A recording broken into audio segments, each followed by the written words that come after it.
প্রবল ঘূর্ণিঝড় রেমালের কারণে আরও ৩ উপজেলায় নির্বাচন স্থগিত করেছে নির্বাচন কমিশন। ফলে আগামীকাল বুধবার ৮৭টি উপজেলায় অনুষ্ঠিত হবে ষষ্ঠ উপজেলা পরিষদ নির্বাচনের তৃতীয় ধাপের ভোট গ্রহণ।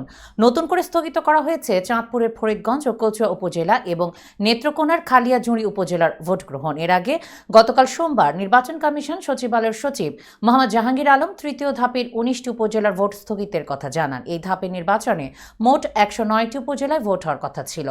দুই দফায় মোট ২২টি উপজেলায় নির্বাচন স্থগিত করায় আগামীকাল ৮৭টি উপজেলায় ভোট গ্রহণ হবে।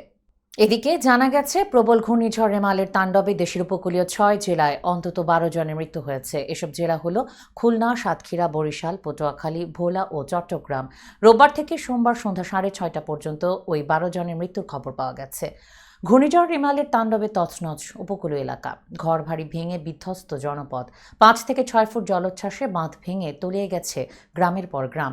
গাছপালা উপড়ে পড়ে বিভিন্ন জেলায় বন্ধ হয়ে গেছে যোগাযোগ ব্যবস্থা, বিদ্যুৎ বিচ্ছিন্ন হয়ে পড়েছে অনেক এলাকা।